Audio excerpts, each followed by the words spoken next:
paz de Cristo para você que é irmão e irmã em Jesus Cristo. Esse testemunho é do dia 30 de outubro de 2021.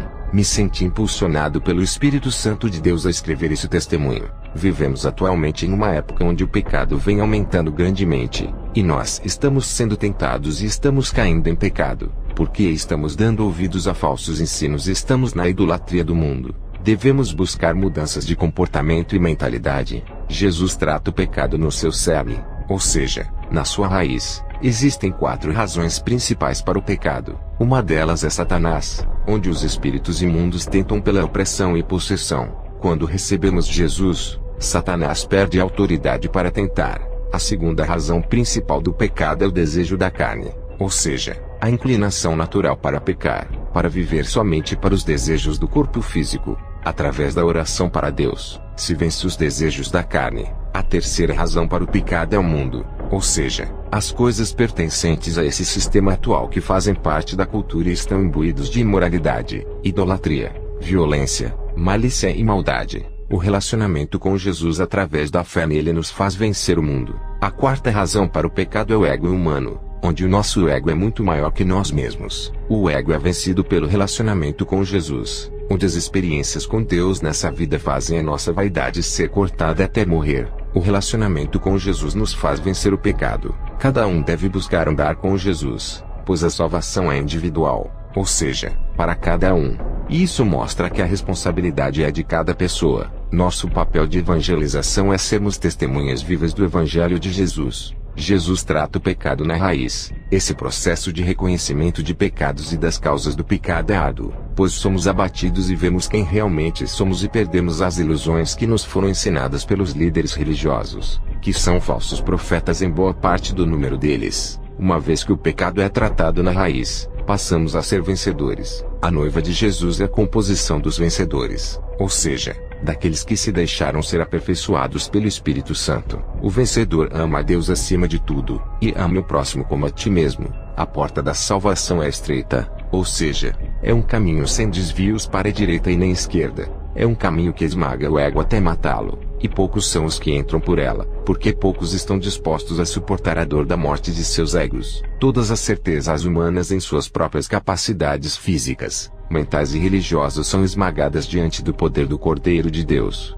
A salvação não vem da religiosidade, vem de Jesus somente. A noiva de Jesus tem poucas pessoas em comparação com o número de pessoas que dizem crer em Jesus. Por conta desse processo árduo, poucos estão dispostos. A noiva recebe a maior herança, que é governar com Cristo e ter o mais alto nível de galardão eterno. Por conta dessas bênçãos elevadas reveladas nos últimos tempos pelo Espírito Santo de Deus, é que o Satanás e seus servos vêm batalhando de modo intenso e acelerado para derrotar a noiva de Jesus, evitando seu progresso. Porque no dia que a noiva de Jesus se manifestar, a salvação de Jesus chegará até os céus, e Satanás será jogado à terra com pouco tempo de atuação. Esse é o arrebatamento.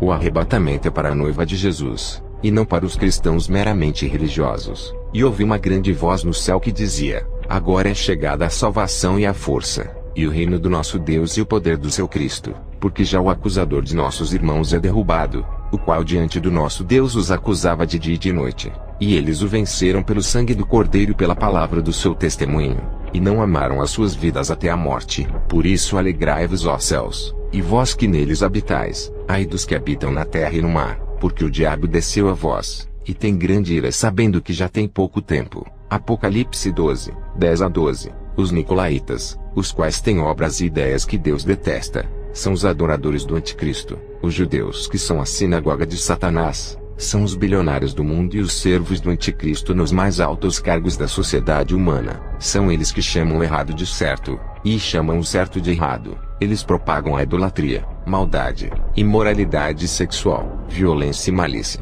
Eles financiam tudo que corrompe a mente e o corpo humano. São eles que criaram a nova ordem mundial, que é o governo do anticristo. Eles financiam tudo, e com o poder do dinheiro corrompem e manipulam. Eles são a cabeça da besta que sofreu a ferida mortal e reviveu, e toda a humanidade seguirá a eles. Essa ferida mortal representa a perda de autoridade sobre a terra, e a cura da ferida mortal representa eles retomando a autoridade sobre toda a terra.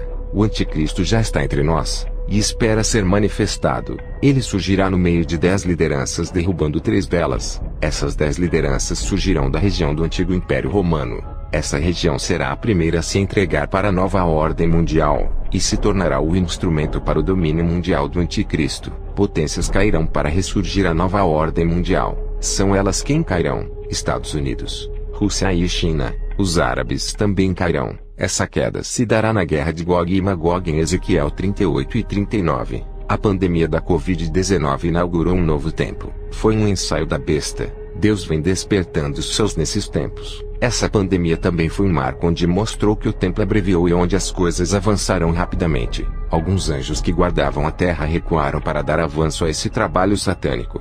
Deus permitiu isso por conta dos inúmeros crimes que vêm sendo feitos em toda a terra. É um julgamento para a humanidade. A noiva de Jesus está sendo forjada, e a noiva do Anticristo também está sendo formada. As coisas estão sendo definidas. Cada pessoa agora deve tomar a sua escolha e decidir o que quer. O cerco se fecha aos poucos, e um pouco de liberdade será tomada por um pouco de tempo, porque Deus não vem se agradando de seu povo. Quando o povo de Deus clamar, Ele derramará o Espírito dele e fará justiça na vida dos seus, pois nada é impossível para Deus. E ainda antes da volta de Jesus e do arrebatamento, haverá uma grande obra de Deus na vida do seu povo, e através da Igreja de Jesus, Deus chamará os povos mais longínquos para ouvirem a sua voz, e sobre eles cairá o espírito de arrependimento, e para eles será dado o espírito de graça e louvarão o nome do Eterno.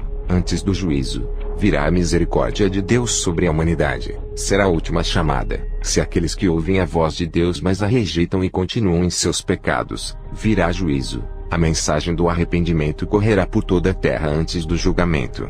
Aqueles que a ouvirem e atenderem o chamado do Espírito do Eterno Deus, encontrarão repouso e perdão no Cordeiro de Deus e louvarão a Jesus em muitas línguas. O nome de Jesus será louvado por toda a terra antes do fim.